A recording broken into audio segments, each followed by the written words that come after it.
You gonna be focused? Are you sure? Um, I'm not 100% sure. Might be setting my fantasy team while we do this.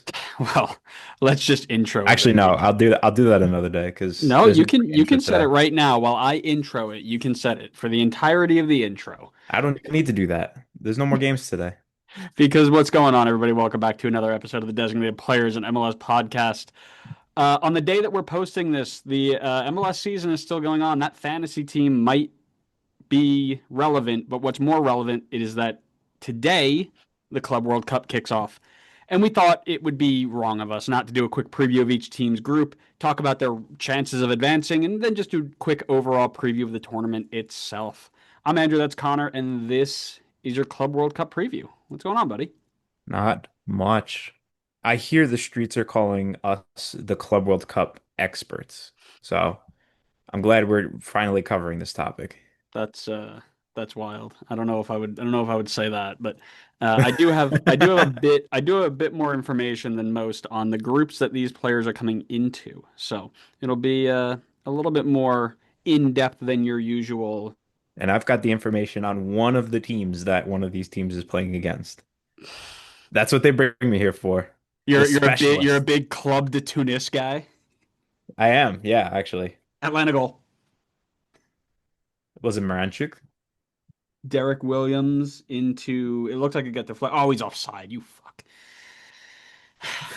Well, there go my fantasy points. Anyways, I'm gonna leave that in because I feel like people need to know really what goes on during our recordings. We watch football, we talk football, we do all of it all the time. Lots of fun, all.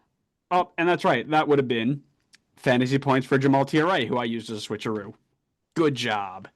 Well, you tried. I did. Well, we can talk about fantasy all day long, but I would rather talk about scarfs because they're much more entertaining. They can never let you down. They can never hurt you. That's true. Can you stop picking Atlanta players? Because everybody you pick turns to garbage. I picked my Seattle scarf, I think, last episode. So skipping Seattle. Miami had no business even being in this tournament, so I'm not picking Miami. So let's go for the team that deservedly won their place here in a one-off playoff for Los Angeles Football Club. Well, I'll just Full make it government quick name. because I knew you were gonna do that. I don't like my Seattle No, scarf. I brought you just say LAFC this in. every episode. You're like, I knew you were gonna pick I knew that you were gonna scarf. do that. We got Freedom to Dream, Boo. Inter Miami. Scarf for the team that just got gifted it because they have Messi on their Gifted. team. They earned it by winning Supporter Shield, the biggest trophy in MLS. We've been through this. Mm, Was that really the reason, or is that just what they're saying?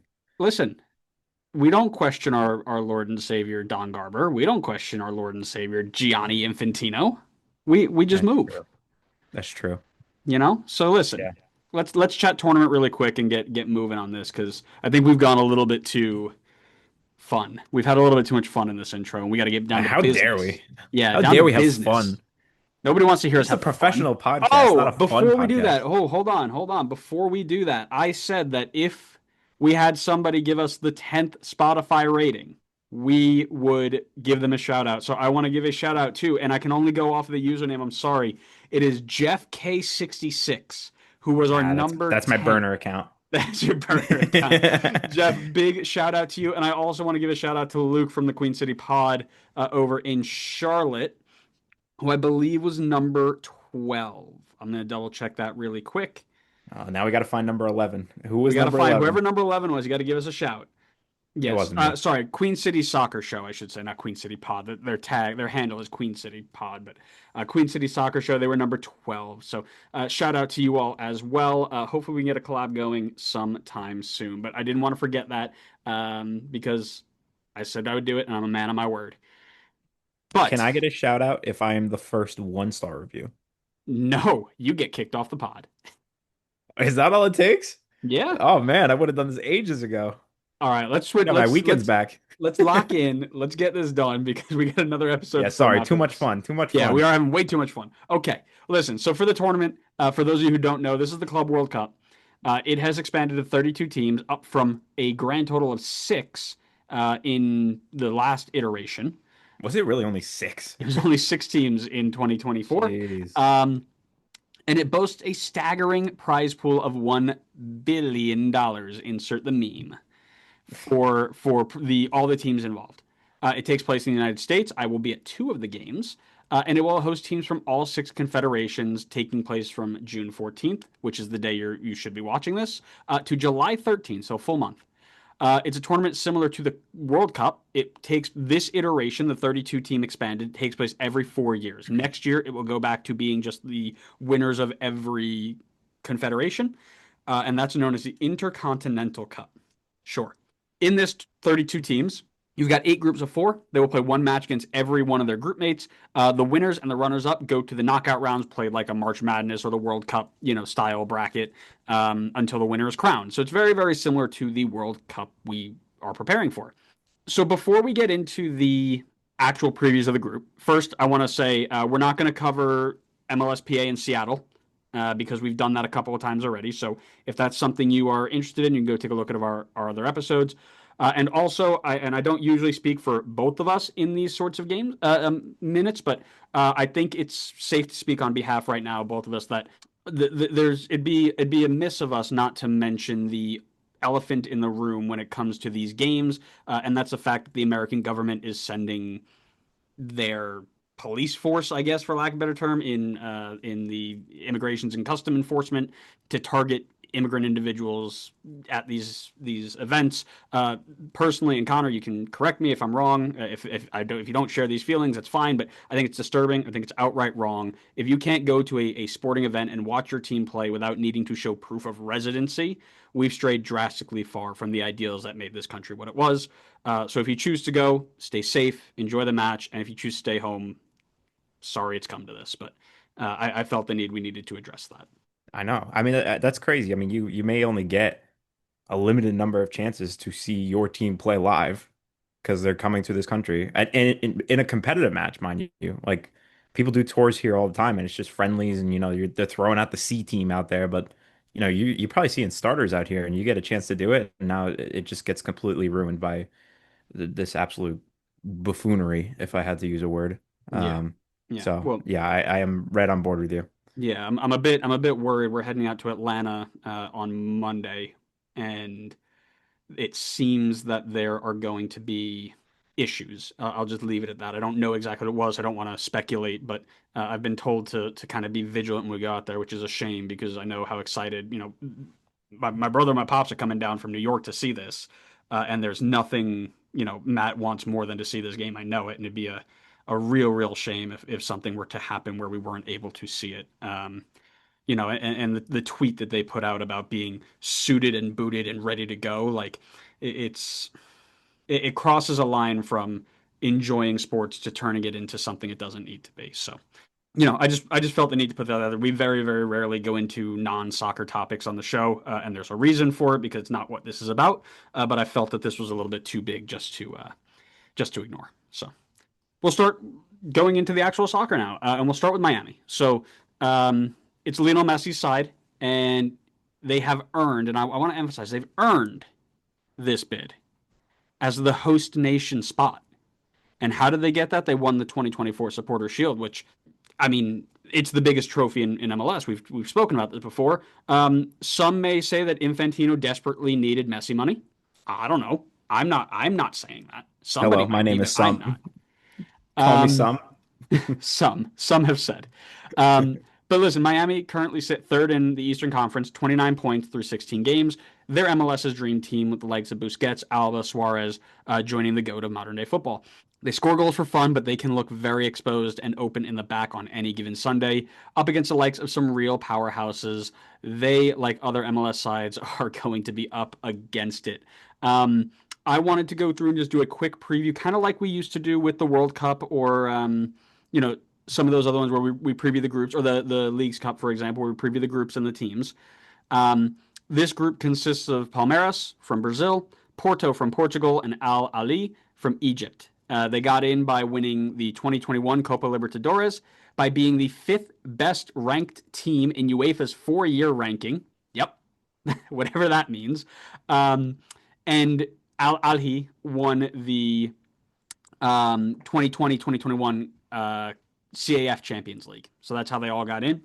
We'll start with Palmeiras on the preview, and I'm going to do a lot of talking here, and then I'm going to give it over to you, and we'll chat because I wanted to get through all of the previews that I've done. Unless you have information to share on these, You think I have any information? I I'm was hoping you would. informationless. I was hoping you would, but we'll start with Palmeiras. This is a team with a lot of familiar faces to MLS fans. Facundo Torres and Mikael of Orlando City and Houston Dynamo fame, respectively. But they also, for those of you who don't know, the Brazilian Premier League or Super League or whatever their name is, First Division, Primera Division, basically retirement league.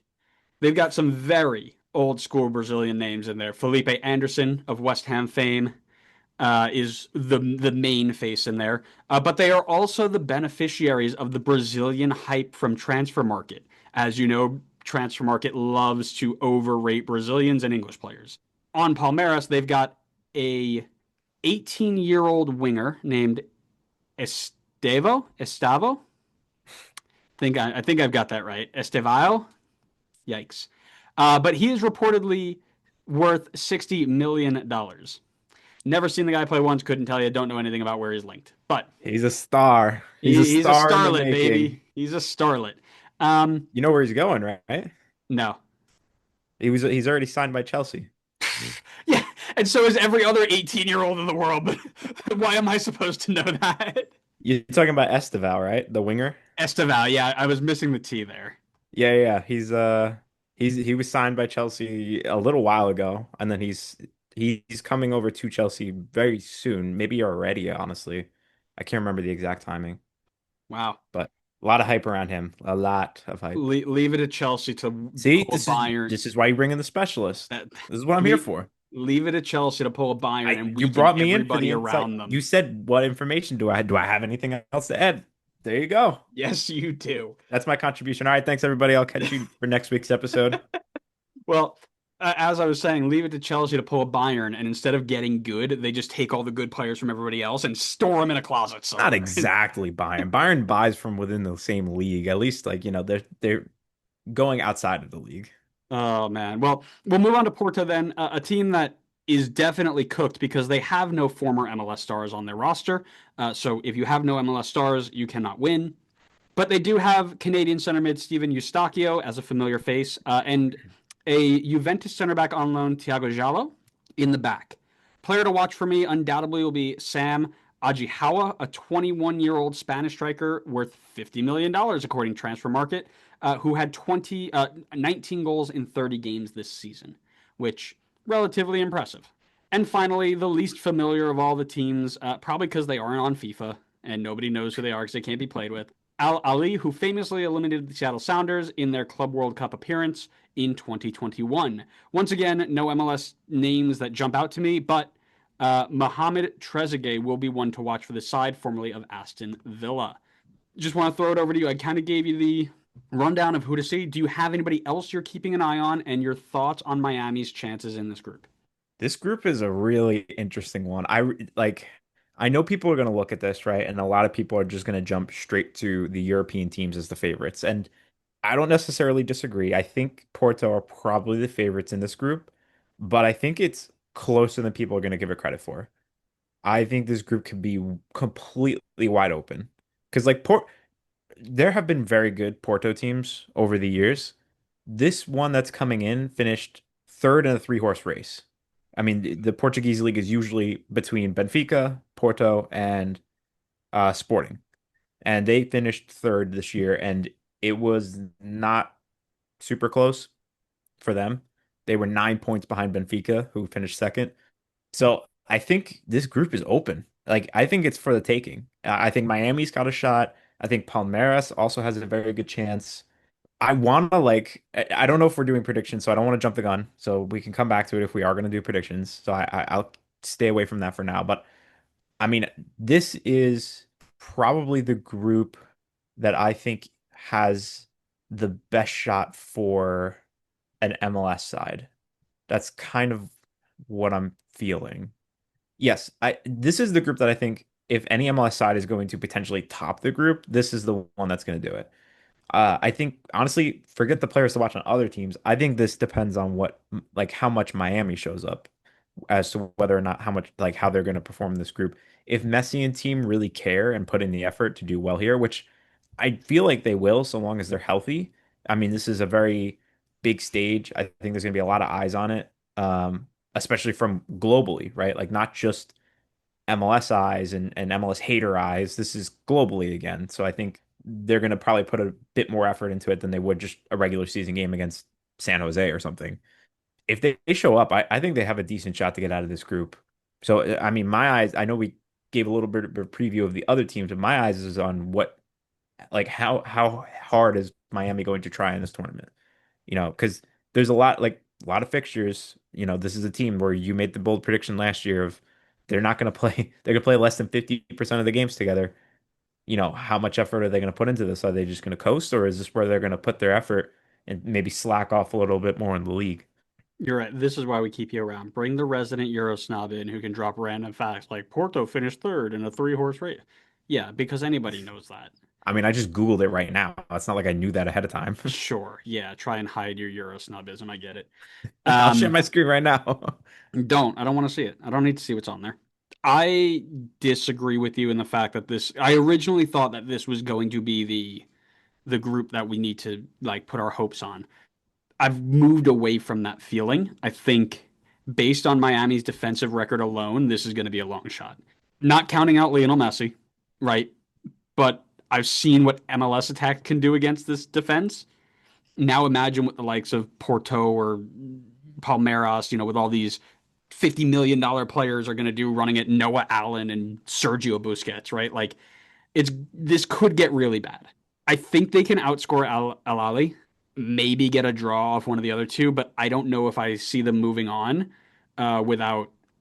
I mean, let's be real, without some major luck, aka some Gianni Infantino Messi assistance. magic. Yeah. You want to do predictions? How do you want to tell me about it? We don't have to do like full standings predictions. We could just decide if we think the MLS side's moving on, if you want to do that, Yeah, or we that's can just do full standings. Either yeah. or. Let's do full standings. Go ahead. I really want to throw something crazy in here. I mean, do I go pretty wild here? I Get want the you to do people riled whatever your up? heart desires. I kind of want to get. I don't know. All right. You could use this as a clip, I guess. Yeah, well, I'm yeah, sure I'll use it as some. Yeah, this will get people, I'm sure, up in arms. But I'm gonna go for a little bit of a wacky one here for Group A. Give me Palmeiras first. Give me Miami second, Porto third, and Al Ahly fourth. I love it. I love it. You're going so hard against your Euro snobism. It's great. I know, I know. It's risky. I mean, Porto, I think again are the favorites, but I don't know. Just I feel like the door is open a little bit there for something wacky to happen. Yeah, I like Palmeiras in this group. I think that there is a balance to them that is going to be really exciting with, older players with experience versus the younger upstart bright guys. Porto are the European team. Does that mean anything? Probably not. And then Al Ali is going to be, fighting for their lives, really, in my opinion. I'm gonna go ahead and go Palmeiras one, Porto two, Miami third, Al Ahly fourth. So I think Miami misses out in this group, unfortunately, but they probably won't be too Damn, upset who's about that who's the because Euro snob now? I mean, come on. I'm a No, you're realist. not backing our boys. I'm a realist and I'm a Messi hater. Ronaldo clear? What? You can't be Um, Ronaldo clear until he joins the league. yeah, and then he's down bad too. Why don't we then go to LAFC? I want to say Seattle for last because LAFC, who I will have the pleasure of watching in just a few days, qualified, as many already know, after replacing Leon in the tournament due to the same owner rule. They beat Club America on a 115th minute winner from Denny Bouanga after an Igor Jesus equalized on the 89th minute. Currently sitting just outside the home playoff spots in the West, fifth place with 26 points through only 16 matches. They were the only team to take advantage of the 10-day transfer window ahead of this tournament. They brought in Javario Dilrosun from Club America in Liga MX on loan. He's a left winger to provide attacking support, which LAFC is probably going to need pretty badly in this group. Let's be real here. I think the players to watch, of course, include Denny Bouanga, who will do most of the heavy lifting in attack, but he will also be joined by Olivier Giroud, who will be looking to get back in the goals. A healthy Jeremy Bobasi and a David Martinez as the young, exciting player to keep an eye on in this group from LAFC, looking to make a name for himself. They're joined by the big names in the group. Now, the first one obviously jumps right off the page. Connor was alluding to them before. It's the team that he has the most experience with. Esperance de Tunis, the Tunisian First Division side, which actually reminds me, I'm changing my scarf. Oh, don't tell me you have a scarf for them. We've got a Tunisia scarf on the Okay, wall, okay. breaking it That's out. slightly better than what I was expecting. I thought you were No, about to break out a scarf for this exact if team. I had a scarf for this team, my life would be a lot better. But I don't. But I do have Tunisia as a gift from the little bro. So I forgot about it, and we're changing it up mid episode. Yeah, we're going crazy. This is the first division side that qualified as the best ranked eligible side in the CAF 4-year ranking. Again, whatever that mathematics turned out to, they made it and they won. They won their league this year by 8 points, which I'm sure everybody already knows because, as we are well aware, the Tunisian league operates with Pro Rel, and because of that, everybody is watching them. Right? That's how that works. You will be shocked that no MLS players are present in this team, or former MLSers, I should say. But they do have some key national team players from their 2022 World Cup cycle, including everybody's favorite center back, Yassine Mariah, and backup goalkeeper Bashir Ben Said. I mean, that's not something to keep an eye on. What is? This is the side that was, they beat France in the final game as well, which is pretty impressive. If I have to pick a player to watch, it's going to be 28-year-old Brazilian Jan Sassi, who scored 15 times this season. Then we go on to the actual biggest team in the group that isn't LAFC, and that's Brazilian Giants Flamengo. Qualifying after winning the 2022 Copa Libertadores, they are currently top of their league through 11 matches by 1 point and a whopping 20 plus 20 goal differential. They've only conceded 4 times in 11 games. One former MLSer can be found in this roster, familiar to my co-host. Do you know? Any guesses? Do you remember who went there? Test your knowledge. Was it Arujo? Luis Arujo. Yes, well done. Way to Google that real quick. I no Googling. I remember he went there.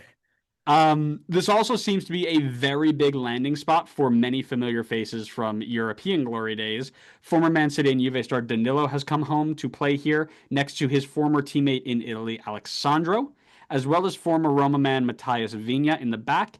Guillermo Varela is also in the side after a brief and unsuccessful stint at Man United. Jorginho is also a part of this team, one that Connor will know, I'm sure, relatively well for the 4 soccer games he's watched in the last 5 years. And former Marseille man Gerson captains the side, while another Uruguayan, Georgian de Arrascaeta, helps out in the midfield. Tons of big names and big talent in the Brazilian Retirement League, but of course, the one we're watching is going to be up top because that is where MLS sides will be hurt the most. Pedro is a 27-year-old striker who is apparently worth $22 million and scores about once every 100 minutes. My guess is he's not even going to get on the field to be embarrassed by USMNT legend center back Aaron Long, but we'll have to see who's going to be absolutely made to suffer in that game. Finally, we'll go to the minnows of the group, the ones who we can basically just write off. It is Chelsea from the European Super League, aka the Premier League. Qualifying after paying off yet another FIFA official not to dock them 50 points for their financial fair play violations and allowing them to sell their assets to themselves. They say that they're here for the 2020-2021 Champions League. Whatever. A few former MLSers have been thrown into their lone army. It's Gaga Slanina, it's Caleb Wiley, it's Georgi Petrovic, only one of which I believe is making the trip, and that's Gaga Slanina on a backup goalkeeper role. Um, their money laundering schemes will come back to face them as many of the teams in this tournament and in this group alone have players that used to be on their books, including Olivier Giroud and the formerly mentioned Jorginho. Truthfully, I've not watched a single minute of Premier League football in like the last 4 months, so I'm going to throw it to Connor to say who we need to keep an eye on. Connor, don't make it 50 minutes talking about every player. I'll give you I would say let's throw out a little I don't know if I want to say him because I don't know if he's going to start, but I would say I mean Moises Caicedo has been unbelievably good for this team this year. Honestly, really trending towards making that ridiculous price tag actually worth it. He was just crazy. Like he was starting to like head towards N'Golo Kante territory with how just consistently great he was in the midfield. Definitely going to be someone that is just going to be ridiculously hard to break down. The only thing is he can sometimes be a little bit reckless, and that's where like the team will get into trouble if it gets to that point. Um, Marco Correa as well has been unbelievably good at left back this year. I mean, I think was definitely in the conversation for best left back in the league this year. So going to be another person that is going to be tough to get by on the attack, and then also you have to deal with when he's on the attack. So kind of a double-edged sword there that's going to be difficult for teams to kind of have to deal with on the field. So um, there's plenty of names to keep out an eye on here. I don't know how much rotation they're going to do. I mean, Liam Delap is also a new signing for them on this team. Andre Santos comes back into the team from being on loan to Strasbourg. So, what kind of involvement are they going to look like with the Club World Cup here? Yeah. So, I mean, there's a lot of familiar names in this roster. I don't know what to expect from this team, to be honest. They are a little bit all over the place sometimes. I don't think I've ever seen you more excited to talk about soccer than when we started talking about Chelsea. Your face Everybody lit talks up. about, listen, if you're not talking about your team in a pessimistic way, then you haven't been heard enough. Everybody, his face lit up. For those of you listening, I mean, it was like a kid on Christmas Day. It's like I finally could talk about the European teams. Oh, man. I did just look up that Estevao is going to Chelsea, by the way. Just throwing it back there. So he leaves on July I 1st. So I anyway, wasn't lying. yeah. Well, I figured you might have been. Um, I also mentioned Liam Delap just as an interesting player, a new player that I'm sure in the essence of rotation and preseason minutes, he's going to get a good look out. So you'll want to see that. Odds of LAFC getting out. We don't care about Chelsea now. We're going back to the real teams. I listen, I don't want to be a pessimist, but I'm going to say very low. Flamengo looks unbelievably good right now. I mean, talk about a team that's in form, like you said. 4 goals conceded so far this season. Like, are you kidding me? That's going to be very difficult to get past them. And then I think, even if Chelsea's not playing at their best, I think there's just too much talent in this team to be able to get by them as well. And that's your two that's ahead of them right now. Like regardless of what they do against Tunis, I mean that's they're out of the group already, or they're out of the tournament already at that point. So very, very slim for LAFC in my opinion. But somehow probably not the worst odds for an MLS side in this tournament. Yeah, we'll get to that in a second. I actually disagree that I think this might be the best chance, and I don't know why, but I've got a really decent feeling they can do something against Flamengo and get out of the group. I know that they've been super strong defensively. That's Um, bold. it might be, but I'm looking at their I group mean, they're the here. best attacking by a mile too. Best attacking and defense. Yeah, but it's in the Brazilian league. It's not like it's in MLS. It's I mean, levels. there's a Red Bull team in that league. It has to be good. No, no, no, no. We don't talk about the ugly stepchild there. Stop. They're good. Um, They're in third. okay. That's better than New York Red Bulls. All right, relax, Mister. I can't hear you from underneath the playoff line. I don't know if they're going to get by Chelsea. That might be a tough one. I think they're going to handle Tunis. I think they have a decent shot against Flamengo. I think a lot of their roster's on the wrong side of 30, and I'm curious of how seriously they take it. Right? That's what I'm kind of contemplating here is you've got Flamengo who is playing at, like I said, the top of their league, but they're not running away with their league either. I think they've only got a 3 or 4 point lead. You know, is this going to be something where they roll out their older reserves and give them a little bit of time to play? I don't know. What I do know is that I think Steve Cherundolo and company are going to absolutely go for it all, and I do think that a team that is defensively strong because they're in charge of the ball a lot. But I think if LAFC chooses to play in transition, which they have done relatively successfully over the last couple of seasons, I think that there's a decent shot that they can perform against this Flamenco side. So I'm not saying it's super likely, but of the three sides, I think they have the best shot. I think they've got the worst of the bottom four, if that makes sense. Like if you take the expected bottom of every group that we're going to talk about, Tunis is the worst of those three teams. Unfortunately, in one of the groups, the MLS team is that team, but we'll talk about that in a second. So I think that if they can, like I said, I think everybody's going to pick up 3 points against Tunis. If somebody pulls off, something, or if they pull off something crazy against somebody, like they sit in against Chelsea and just 11 players on the goal line and say, we're going to stand here for 90 minutes, you can't score, that gives that gives a little bit more wiggle room for LAFC. So I would say if I'm going to give my stand, I'll go Chelsea at one, LAFC at two, Flamengo three, and then Tunis at four. I think, listen, you got to be pessimistic about your own team. So I think Flamengo are going to try for it. I think the money is just too good to not put your effort into this tournament. I think they've topped the group here. I think Chelsea gets second. I think they take care of business against Tunis and LAFC probably relatively easily. And then I think LAFC third, Tunis fourth. Okay. We spent a lot of time on the first two groups. I don't know if this is going to be quite a long conversation. There's not much convincing on this one because it's Seattle. They qualified from winning the 2021 Champions League. They currently sit even with LAFC on 26 points, but with two more games played.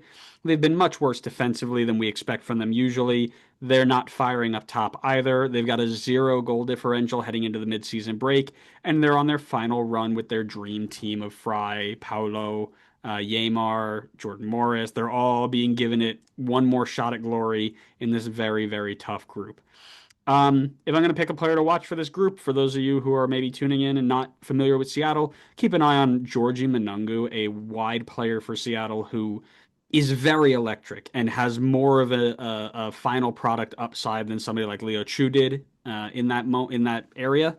Hopefully, he can kind of put himself in the focus of other teams and be like, oh, might want to pay for this guy. Hey, you didn't talk about the former MLS guys that are there. We haven't gotten there yet. That you usually start with that. No, I don't. That's the most important thing. You just don't listen to me. So listen. Seattle have been drawn into the group of death. The weakest of the three teams in their group are Botafogo, who qualified as the most recent winners of the 2024 Copa Libertadores. And they have an insane MLS connection at this team. Starting from the least important to the most important, Thiago Almada went there before jumping ship to Lyon, but nobody cares. Gregory, former Miami player in the middle of the park. Jefferson Savarino, formerly of RSL.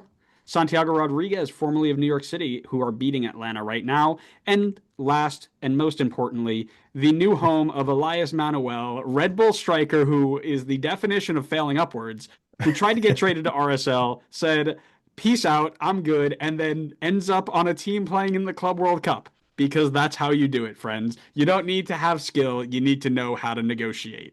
They also, if you're not familiar with those MLS names, there might be some European names you meant, or players from European football. Alex Telles, a left back. Allen, former Everton legend. And a player that MLS should be kicking themselves over for not getting sooner, Joaquin Correa, formerly of Inter Milan, Lazio, and Marseille. I thought he was going to be a player that somebody's going to throw bags of designated player money at. Never did. He's going to be the one I'm watching closest for this group because he only had 2 goals and 2 assists in 19 games in the Serie A in Italy before moving over. But I am interested to see how he integrates with this group. After they get through that, then they get this team called Atletico Madrid. Not sure if you heard of them. They qualified out of Spain as the 6th best ranked eligible team in the UEFA 4-year ranking, finishing 3rd in the 3-team league known as La Liga, behind the usual Barca Madrid, race, while comfortably ahead of Athletic Bilbao. I'm not sure many people need a rundown of the names to know because they are one of the bigger clubs in the competition, but Jan Oblak, Martinez, Longley, Witsel, former Chelsea players in Azpilicueta and Conor Gallagher, DePaul, Koke, Angel Correa, nearly MLS star Antoine Griezmann, and the player to watch for me, Julian Alvarez, because he is one of the hottest strikers in the world right now after leaving Manchester City. He's got 21 goals in 37 games, and he's going to be a handful in these games for as far as Madrid advances. And then finally, oh yeah, just, you know, the team that won the, what do you call it? Champions The League? Yeah, Champions League. that one. That one. Yeah, remember Just that? And not them. only did they win, they smacked Inter Milan 5-0. I mean, that never happens except for in every Champions League final in 2025, apparently. Oh man. Again, another team that we probably don't need to do too much conversation about because just a few years ago they had Lionel Messi there, which meant that everybody knew everybody on that team. Donnarumma, Marquinhos, Kimpembe, Núñez, Lucas Hernandez, Hakimi, João Neves, Vitinha, who is just absolutely blown up on the scene. I see his name all over the place these days. Carvada, the Georgian guy. Uh, Nice. Yep, that was I got that spot on. This guy Ousmane Dembele, not sure if you heard of him. Listen, it is just oh, and Desiree Doué, who I've another guy whose name I've seen all over the place because anti-MLS Euro snobs are like, when is MLS going to produce their own Doué? I don't even know what he did or if he was any good, but He for scored in the final. That's yeah, but I think that so did half the team apparently. yeah. I So mean, yeah, literally woo. almost. Listen, this is that's scary. The like it's funny because Seattle were the team that protested the hardest for the money, as if they were going to pick up extra money from wins or draws. I don't know if they even get one. Your thoughts on their odds in advancing? 0%. Like, I'll just keep it honest. I think it's 0%. I think their best shot at even a point is Botafogo. Only because not that they're doing bad, but they are seventh in the league right now. So maybe you catch them in bad form or something. I don't know. But that's your only shot. I don't they're not getting anything against Atletico. They're probably gonna get walked off the field by PSG, if we're being completely honest. So PSG's third team will walk them off the field. Let's be real. I just hope PSG Their has some third mercy. team, their third team's least expensive player is worth more than like half of Seattle's team combined. Yeah, yeah. I just hope they have some mercy, to be Well, and honest. I hope it's a good showing, right? I don't necessarily need to see them, win everything, but I don't want them to. I don't want seven. I don't want eight. I don't want it to be a stain Yeah, on what this, what it is, because that's where it could get to. Um, yeah. And we would never hear the end of it if that happened. no, no, we would never. This is why we can't watch MLS because they can't beat the European champions. Pro Yeah. rel. Yeah, one of our teams could literally advance into the next round, but if Seattle loses 7 or 8-0 to PSG, like the champions of Europe, then Yeah, we're literally never going to hear the end of it. yeah, it's over. I don't know if there's a number lower than zero, but that's it. That's what the odds are of advancing. Whatever's lower than zero on this, they're screwed. But they Yeah. get 10 million to not give to their players, so yippee. Whoop, whoop, woohoo. Woo! All right. Well, like I said, we just want to do a quick preview of the groups and the chances of advancing. There are other groups in here that we haven't talked about at all, mainly because they don't involve MLS teams, so who cares, really? And really, they're going to be kind of walkthroughs anyway. You got Auckland City, who's going to walk Group C, Urawa Reds, Ulsan, and uh, oh, Melody Sundowns from I don't even know where are they. Oh, I think that's South they're in South Africa. Africa. They're in South Yeah. Africa. Yeah. Um, Listen, this is going to be I think for all of the negativity that comes around with it, and rightfully so. I think it's going to be fun to watch something like this. I think it's been a long time since we've been able to keep an eye on. Just this feels like have you ever played that game where you kind of just put all of the best teams like in a random tournament and you just replace teams with other teams and you play that? That's what it feels like. So I'm excited to do something like that. It's just like a FIFA game. The people who are crying, "Oh, cash grab, cash grab, cash grab." Everything in sports for the entirety of time has been a cash grab. Stop, stop pretending it hasn't been. I don't know. Don't know what to tell you. Yeah, I mean, I don't think they're calling cash grab when they're watching the European Champions League. I don't know why. I mean, this is a cash grab. I'm not saying they're wrong, but it's like why this and not that? Right. Well, and that's exactly it. They choose what they want to enjoy and they choose what they want to hate.